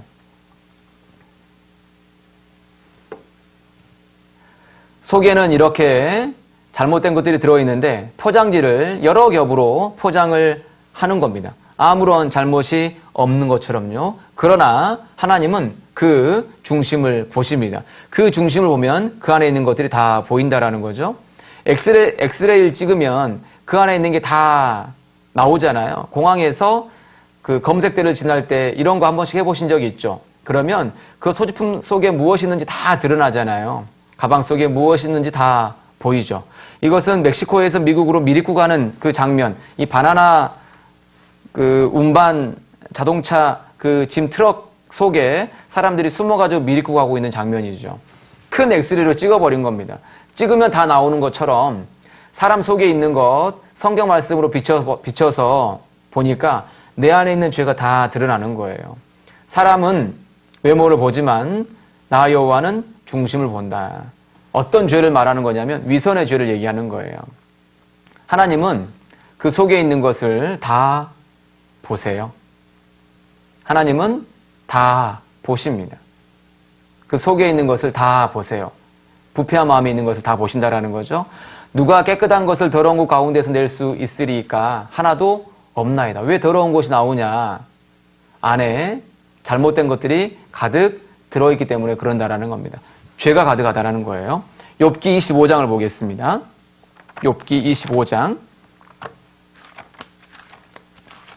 성경 욥기 25장 4절입니다.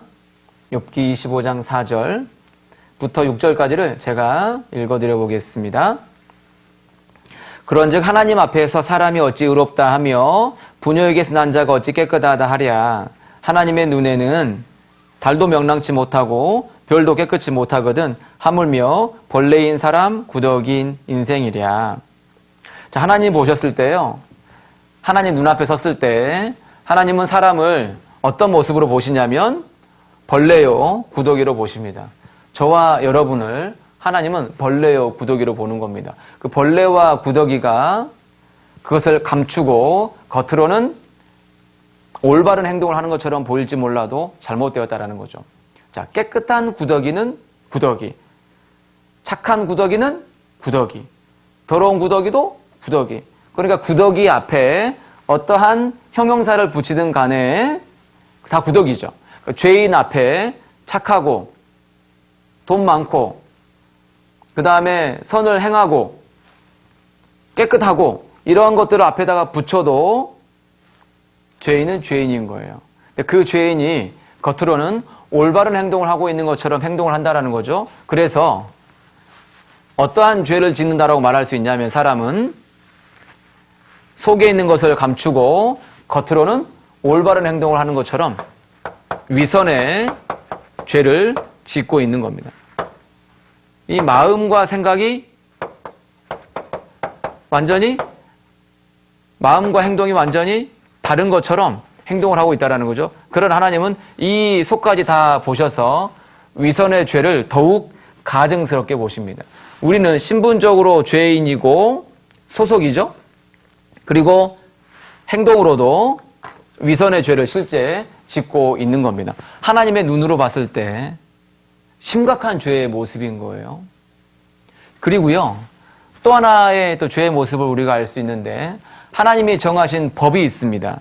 하나님이 정하신 법, 그 법이 있는데 그 법을 어긴다라는 것을 범법한다고 하잖아요. 범법. 하나님의 법을 어기는 죄를 실제 우리가 범했고 그 법에 의해서 우리는 심판을 받는 거예요. 하나만 어겨도 문제가 되는데 아주 많이 어긴 겁니다. 로마서 3장을 보겠습니다. 로마서 3장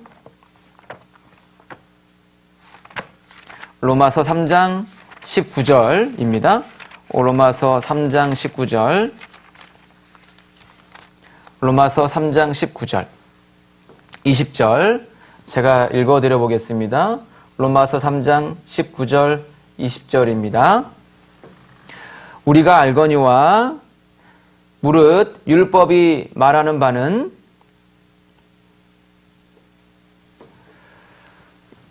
율법 아래에 있는 자들에게 말하는 것이니 이는 모든 입을 막고 온 세상으로 하나님의 심판 아래에 있게 하려 함이니라. 그러므로 율법의 행위로 그의 앞에 의롭다 하심을 얻을 육체가 없나니 율법으로는 죄를 깨달음이니라. 하나님께서 법을 세우셨어요. 그 법은 하나님의 수준과 하나님의 기준을 알려주는 거예요. 그 법을 통해서 하나님은 우리에게 너희가 법을 어긴 사람이다. 죄를 깨닫게 하시고요.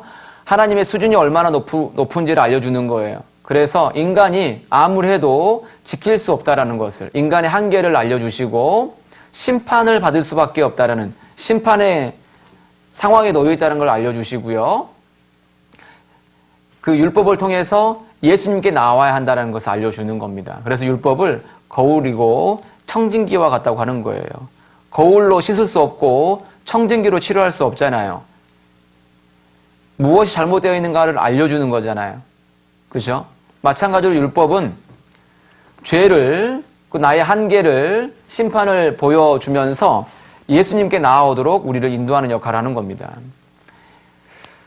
하나님 주신 대표적인 율법 10,000가지, 더 줄이면 613가지, 더 줄이면 10가지. 10계명으로 요약할 수 있습니다. 더 줄이면 2가지, 더 줄이면 1가지입니다. 사랑하라는 거죠. 근데 우리는 하나님도 사랑하지 않고 이웃도 사랑하지 않았다라는 겁니다. 여기에 있는 10계명 곰곰이 보시죠. 다른 신을 섬기지 말라, 우상 숭배하지 말라, 여호와 이름을 망령되이 일컫지 말라, 안식일을 지키라, 부모를 공경하라, 살인하지 말라, 간음하지 말라, 도적질하지 말라, 거짓 증거 말라, 탐내지 말라. 우리 지킨 것이 있을까요? 지킨 것이 없습니다. 1계명부터 10계명까지 우리는 모두 어긴 사람이라는 겁니다. 율법은 죄를 드러나게 하는 거예요. 그런데 사람들은 율법을 지켜서 하나님 앞에 가려고 하는데 그것은 불가능한 얘기인 겁니다. 갈라디아서 3장에서 기록된 대로 온갖 율법을 항상 행하지 않는다면 저주 아래에 있는 자다. 그 말은 무슨 말이죠? 행할 수 없다라는 거예요. 그래서 율법, 10계명, 어떤 신실한 종교 행위를 통해서 하나님께 나아가려고 하는 사람이라면 그는 저주 아래에 있다라고 성경은 분명하게 선언을 하고 계십니다. 율법은 죄를 드러내주는 겁니다. 어떤 사람이요, 모든 율법을 지키다가 어떤 하나를 어기게 된다면 모두 범한 것과 똑같다라는 겁니다. 간음하지 아니하여도 살인하면 율법을 어긴 자가 된다라는 거죠. 하나의 법을 어기면 모두 어긴 거하고 똑같은 거예요. 자, 보세요. 유리창문이 있는데요. 그 유리창문의 한 부분을 깨면은 유리창이 와장창 깨져버리는 거죠. 하나님의 법, 율법은 하나를 어기면 모두 깨버리는 게 되는 거예요. 그래서 어떤 사람이 10년간 한 달에 한 번씩 죄를 지었다고 할게요. 10년간 한 달에 한 번씩 죄를 지었으니까 굉장히 많죠? 근데 이 사람 한 달에 한 번씩 죄를 지은 사람 죄인인 거 맞잖아요. 그죠? 어떤 사람은요, 죄를 1년에 한 번씩 죄를 지은 거예요. 10년간. 몇 번 안 됐죠? 그래도 죄를 지은 겁니다. 법을 어긴 거죠. 어떤 사람은요, 10년간 딱 한 번 죄를 지었어요. 그래도 이 사람은 죄인인 겁니다. 이렇게 말할 수 있어요.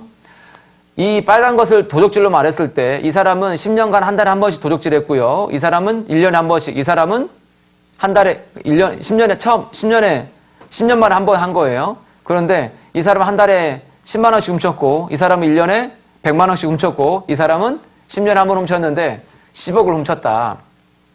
누가 가장 큰 죄인, 큰 강도입니까? 이 사람이잖아요. 횟수도 중요하다는 겁니다. 우리는 빈도수만 얘기하는데 한 번을 어겨도 모두 다 어긴 것과 똑같은 겁니다. 마음, 생각, 말, 행실에 있어서 하나님만큼 죄가 없이 깨끗하고 의롭고 선해야만 그는 천국에 갈 수 있는 겁니다. 고리를 타고 위로 올라간다고 했을 때 몇 개가 끊어지면요, 다 끊어지든 하나가 끊어지든 떨어지는 것은 마찬가지라는 거예요. 하나를 범하면 모두 범한 것과 똑같은 겁니다. 내가 너희에게 이르노니 너희 의가 서기관과 바리새인보다 더 낫지 못하면 결단코 천국에 들어가지 못하리라. 아주 종교적으로 훌륭하지 못한다면 누구보다요? 서기관과 바리새인, 이 사람들은 종교적으로 가장 뛰어난 사람들이에요. 그 사람들보다 더 낫지 못한다면 천국에 들어가지 못한다. 내가 내게 진실로 내게 이르노니 네가 홀이라도 남김이 없이 다 갚기 전에는 결단코 거기서 나오지 못한다. 여기 홀이가 나와 있는데 홀이가 이런 의미예요. 보시면 홀이라는 것은 털이 있는데 털을 1000분의 1로 쪼갠 겁니다. 이 리자가 할푼 리의 리이기 때문에 1000분의 1이거든요. 예를 들어서 어떤 사람에 대해서 내가 어떤 사람의 물건에 대해서 이제 훔치는, 아까 말씀드린 것처럼 훔치는 행동을 했다고 합시다. 근데 이 죄를 1000분의 1로 쪼개면 0.00001, 그러니까 0.0001 막 훔치려고 하는 마음이 들었을 때 욕심이죠. 이렇게 말할 수 있어요. 어떤 물건을 보고 저를 보시면 속에서 소리도 안 나겠죠? 이렇게요. 뭘 보고 이렇게? 이게 호리만한 죄예요. 호리만한 죄도 남김이 없다면 그는 결단코 지옥에서 나올 수 없다라고 말씀하시는 거예요. 그러니까 여기 보시면 사람은 하나님의 기준인 법도 다 어겼잖아요. 우리가. 그죠? 하나님의 계명을 다 어겼단 말이에요. 성경 말씀을 다 어긴 사람이에요. 하나님의 법도 어겼고 위선의 죄를 실제 많이 범하고 있고 소속, 신분도 죄의 집안이고 그래서 성경에서 살펴보니까 우리를 죄인이다라고 성경은 알려주십니다. 로마서 3장이잖아요. 지금 로마서 3장 9절에 이렇게 되어 있습니다. 로마서 3장 9절입니다. 로마서 3장 9절 제가 읽어보겠습니다. 그러면 어떠하뇨? 우리는 나으뇨? 결코 아니라 유대인이나 헬라인이나 다 죄 아래 있다고 우리가 이미 선언하였느니라. 기록한 바 의인은 없나니 하나도 없으며 깨닫는 자도 없고 하나님을 찾는 자도 없고 다 치우쳐 한 가지로 무익하게 되고 선을 행하는 자는 없나니 하나도 없도다. 의인은 있다고요? 없다고요? 없다고요. 다 죄 아래 있다라고 죄인이다라고 성경은 선언하셨습니다. 이 죄인이요. 죄인으로 살다가 이 행동 이것이 범죄한 거잖아요. 죄인으로 나서 범죄합니다. 죄를 범하는 겁니다. 안에 있던 것이 겉으로 드러나는 겁니다. 그러다가 죽음을 맞이하게 됩니다. 성경은 밝히십니다. 한 번 죽는 것은 사람에게 정하신 것이다. 안 죽는 사람이 없고요. 나도 죽고 누구든 다 죽습니다. 언제 죽을지도 모릅니다. 한 번 죽는 건 사람에게 정하신 것이요. 그 후에는 심판이 있다라고 성경은 말씀하십니다. 심판이 굉장히 무섭습니다. 심판받고 어디로 가게 되어 있냐면 지옥으로 가는 것이 사람의 궁극적인 운명인 겁니다. 심판, 그리고 형벌, 심판과 형벌. 로마서 14장을 보겠습니다. 로마서 14장 10절입니다. 로마서 14장 10절.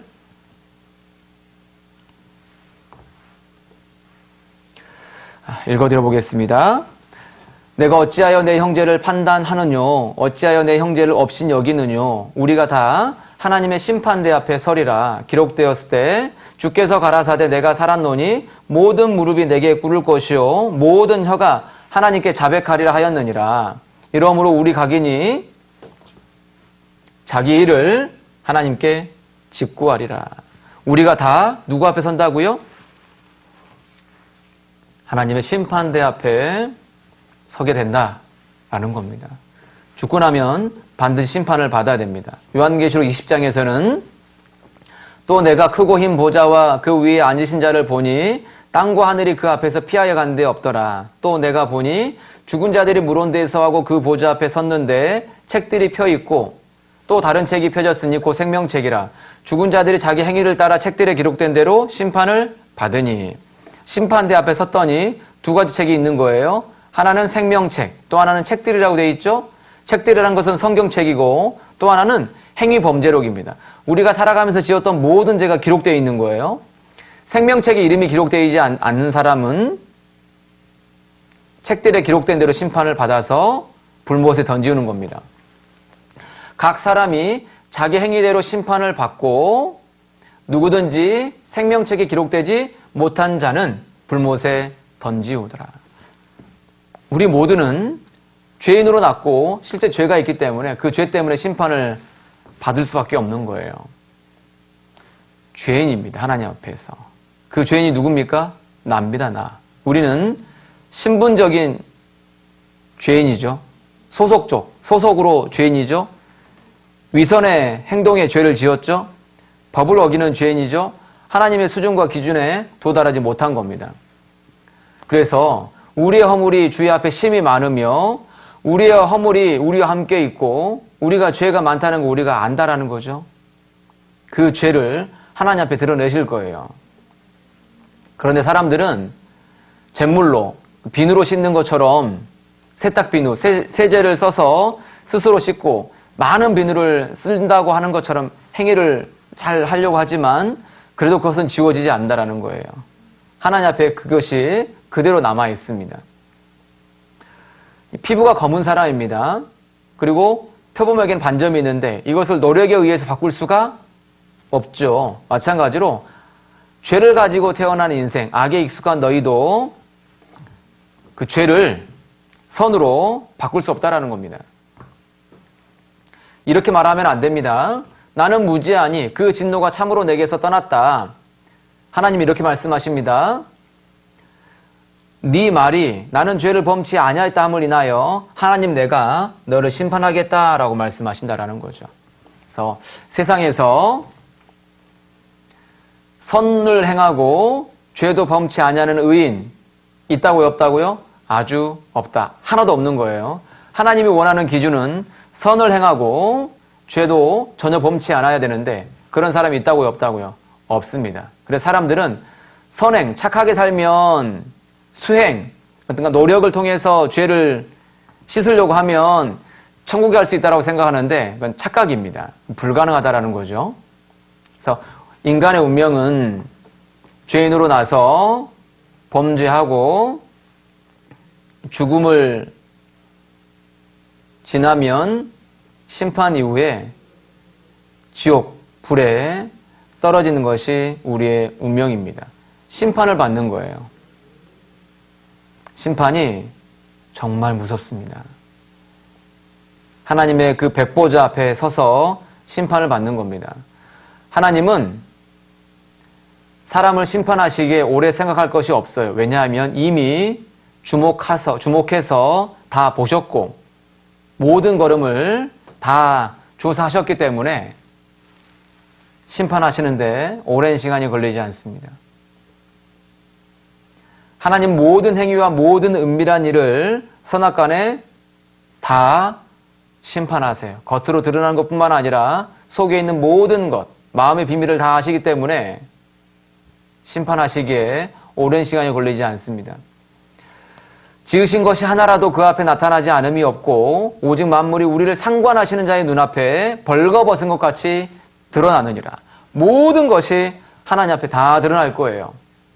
내가 너를 책망하여 내 죄를 내 목전에 차례로 베풀리라.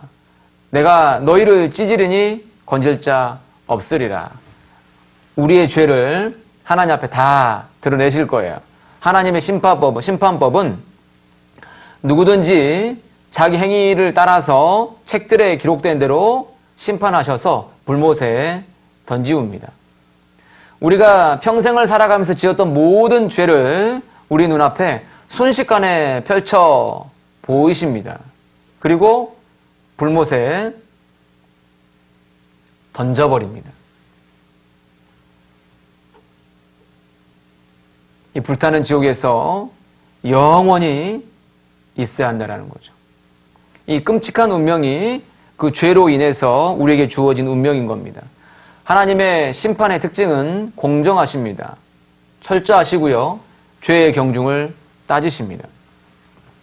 어떤 것도 따지시냐면 여기 고라신, 베세다, 가버나움이라는 특별한 동네를 언급하셨는데 그 동네가 하나님이 유황불을 내려서 태워버렸던 소돔, 거기보다 더 무서운 심판일 거다라고 얘기하시는데 무슨 말이냐면 예수님이 이 땅에 오셔서 일하셨던 주 선교의 지점들이 여기입니다.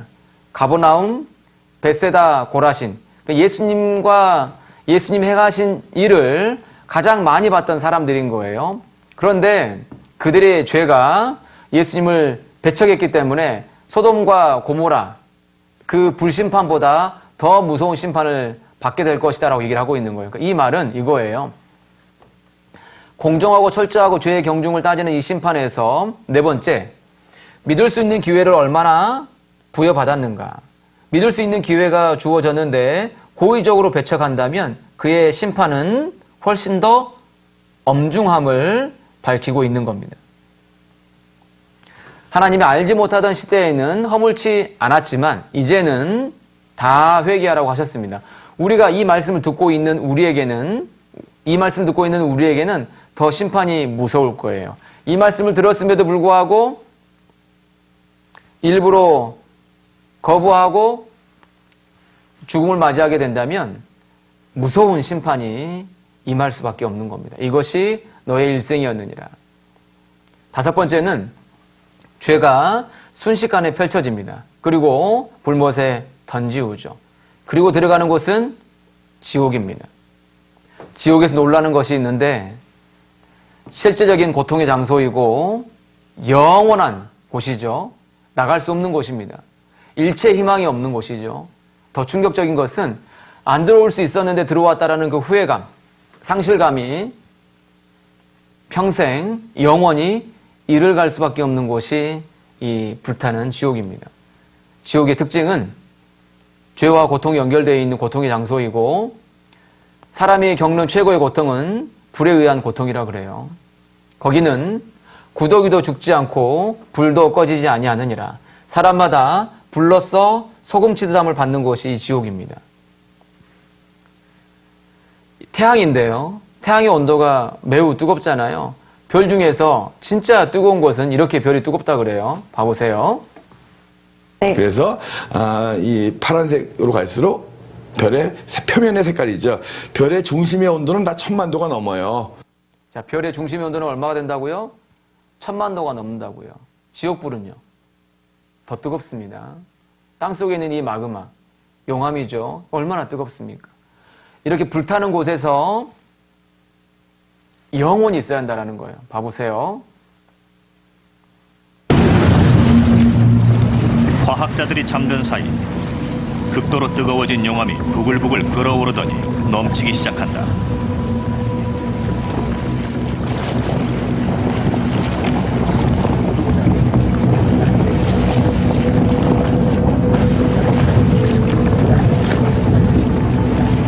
이렇게 뜨거운 곳에서 영원히 있어야 한다는 거죠. 들어가서는 절대 안 되는 겁니다. 왜 이와 같은 경고를 하냐면 피하라는 겁니다. 지옥의 특징은 꺼지지 않는 불이 있고요. 슬피 이를 가는 곳이고 불과 유황이 타는 곳이고 구더기도 죽지 않고 불로 소금치사는 곳이고요. 밤낮 쉬지 못하고요. 고통스러운 의식이 영원히 남아있고 사랑하는 자들과 영원히 이별되고 구출될 가능성이 전혀 없고요. 캄캄하고 어두운 곳입니다. 여기 좋은 거 있는지 찾아보십시오. 좋은 거 하나도 없죠. 1번과 9번을 보면 뭐가 안 맞죠. 그래서 어떤 과학자는 이게 안 맞다. 그러니까 지옥이 없다. 이렇게 얘기를 하는데 다른 과학자가 연구를 해보니까 이걸 알았어요. 불은 온도가 높아지면 색깔이 달라지는데 가장 뜨거운 물은 검정색이라는 걸 알게 된 거예요. 그래서 정리해보면 뜨거워지면 새까만색 불이 되는 거예요. 지옥이 꺼지지 않는 불이 있으면서 캄캄하고 어두운 곳, 가장 끔찍한 곳인 걸 알 수 있겠죠. 그 지옥은 어떤 사람이 가느냐? 두려워하는 자들, 믿지 않는 자들, 흉악한 자들, 살인자들, 행음자들, 술객들, 우상숭배자들, 모든 거짓말하는 자들은 불과 유황으로 타는 그 지옥불에 들어가게 되는 겁니다. 둘째 사망이죠. 이것이 형벌의 장소라는 겁니다. 심판을 받고 형벌의 장소로 떨어진다라는 거죠. 그 지옥불은 더웁게 할 숯불이 아니고 그 앞에 앉을 만한 불도 아니에요. 만만한 불이 아닙니다. 그래서 음부, 지옥과 같은 곳이죠. 거기서 고통받던 그 부자는 얼마나 끔찍했는지 그 손가락 끝에 물을 찍어 내 혀를 서늘하게 하소서 내가 이 불꽃 가운데 고민하나이다 라고 외치고 있습니다. 들어오지 말라라는 거죠. 예수님도 이런 말씀하셨어요. 예수님이 이 땅에 계실 때 무려 70번 이상 지옥에 대해서 경고를 하셨는데 누가복음 12장을 가보시겠습니다. 예수님의 간절한 마음이 보입니다. 누가복음 12장 4절입니다. 내가 내 친구 너희에게 말하노니 몸을 죽이고 그 후에는 능히 더 못하는 자들을 두려워하지 말라. 마땅히 두려워할 자를 내가 너희에게 보이리니 곧 죽인 후에 또한 지옥에 던져 넣는 권세 있는 그를 두려워하라. 내가 참으로 너희에게 이르노니 그를 두려워하라. 가장 두려운 게 뭐냐? 죽고 나서 지옥불에 던지우는 이 심판이 가장 두려운 거다. 그 심판과 형벌이 가장 두려운 거다. 그러니까 하나님을 두려워하라. 뭐 때문에 그러죠? 죄 때문에 그렇게 된 겁니다. 하나님 뭘 원하십니까? 아, 내게는 죄가 있구나. 이 죄를, 안에 있는 죄가 겉으로 드러나서 실제 죄를 지었고 그 죄로 인해서 나는 형벌을 받을 존재이구나. 이거 어떻게 할 것이냐 고민하고 하나님께 돌아온 사람을 원하는 겁니다. 잠언 28장을 가보겠습니다. 잠언 28장 13절입니다. 잠언 28장 13절 제가 읽어드리겠습니다. 자기의 죄를 숨기는 자는 형통치 못하나 죄를 자복하고 버리는 자는 불쌍히 여김을 받으리라. 죄가 있으면, 병이 있으면 병을 드러내가지고 고치면 되는데 병을 감추면 더 심각해지잖아요. 마찬가지로 죄가 있으면 그걸 드러내서 치료시켜 주세요, 용서해 주세요 하면 해결될 수 있는데 숨기려고 한다는 거죠. 사람들이 숨기지 말자라는 겁니다. 하나님께서 원하는 것은 내 안에 죄가 있는 것을 스스로 밉게 여기는 그런 마음이 있어야 돼요. 죄를 미워하는 마음, 그리고 그 죄에서 돌이켜 떠나려고 하는 그런 마음도 있어야 돼요. 그래서 회개라는 게 뭐냐면 죄를 미워하고 죄에서 돌이켜 떠나면서 누구에게로 돌아서는 거냐면 하나님께로 돌아서는 거예요. 뉘우치고 고치는 겁니다. 구원받기 위해서는 그렇게 해야 됩니다. 예수님이 계시면 예수님을 떠나가는 것이 아니고 쳐다보고 다시 가버리는 것이 아니고 이건 회개가 아니에요. 이렇게 하는 것이 아니고 나의 잘못된 운명을 알고 나의 잘못된 삶의 결과를 알고 돌아서서 먼저 하나님께로 돌아서서 그리고 하나님의 도움을 구하는 것, 이게 회개예요. 의사에게 그 병을 고쳐달라고 구하는 겁니다. 그러면 능력 있는 의사라면 그 병을 고칠 수 있는 것처럼 죄의 병을 치료할 수 있는 영혼의 의사이신 예수님은 이걸 치료시킬 수 있는 거예요. 그래서 기도하셔야 돼요. 하나님, 저는 불쌍한 죄인입니다. 지옥 갈 저를 구원해 주세요. 이렇게 기도하시고 내일 말씀을 들으셔야 됩니다. 따라 한번 해보세요. 하나님, 저는 불쌍한 죄인입니다. 지옥 갈 저를 구원해 주세요. 하나님께 정말 기도하셔야 됩니다. 방문 닫고 무릎 꿇고 하나님께 매달리셔야 됩니다. 이 말대로 기도를 해보세요. 가장 하나님이 기뻐하시는 기도 내용입니다. 여호와께서는 자기에게 간절히 구하는 모든 사람, 진실하게 구하는 모든 사람에게 가까이 하신다. 저희 부르짖음을 들으사 구원하신다라고 약속하셨습니다. 간절히 하나님께 구하셔야 됩니다. 물에 빠져있는 사람이 뭐라고 해야 되겠어요? 건져주세요, 살려주세요라고 외쳐야 되겠죠? 그럼 능력 있는 사람이 건져주겠죠? 구하셔야 됩니다. 하나님께. 그러면 구조대원이 와서 그 위기에서 건져주는 것처럼 하나님께서 건져주실 겁니다. 사람은 인간의 힘으로 하나님께 나아갈 수 없는 이 불가능의 상태에 놓여 있는 거예요. 죄에 붙잡혀서 죄로 인해서 지금 물에 빠져 죽어가고 있는 상황인 겁니다. 영원한 형벌의 곳으로 떨어지고 있는 거예요. 누가 구해줘야 되느냐? 하나님께서 구원해 주셔야 돼요. 하나님께서 건져주셔야 돼요. 구원이 건져주는 거예요. 지옥에서, 죄에서, 심판에서 건져주시는 겁니다.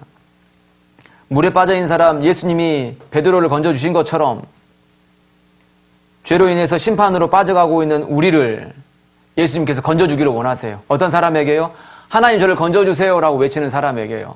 정말 건져주십니다. 이사야 55장에서 이렇게 되어 있습니다.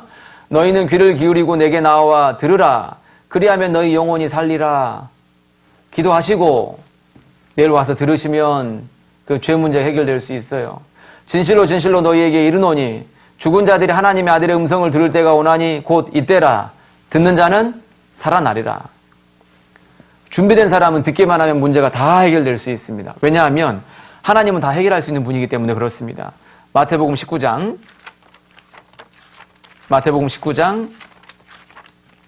25절입니다. 마태복음 19장 25절. 제자들이 듣고 심히 놀라 가로되 그런즉 누가 구원 얻을 수 있으리까? 함께 읽어볼까요? 예수께서 저희를 보시며 가라사대 사람으로는 할 수 없으되 하나님께로서는 다 할 수 있느니라. 누가 구원을 받을 수 있는가? 능력이 많으신, 사랑이 많으신 영혼의 의사 되시는 예수님은 하나님께 나오는 사람. 하나님 저를 불쌍히 여겨주세요. 저는 지옥 갈 죄인입니다. 라고 하나님께 구하는 사람은 모두 다 건져주실 겁니다. 그래서 방금 말씀드린 것처럼 충분히 기도하시고 마음을 딴 데 두지 마시고 제발 살려달라고 하나님께 외치는 마음으로 내일 이어서 말씀을 들어주시기를 부탁을 드립니다. 기도드리겠습니다. 하나님 감사합니다. 오늘 말씀을 듣고 배우는 가운데 우리 각각이 죄로 인해서 심판을 받고 영원한 형벌을 받아야 할 존재임을 알게 되었습니다. 이 무서운 운명에서, 그 끔찍한 형벌의 운명에서 건져주시고 하나님이 예비하신 그 영원한 천국에 갈 수 있게 되도록 도와 주옵소서. 이 모든 것 예수님 이름으로 감사하며 기도드립니다. 아멘.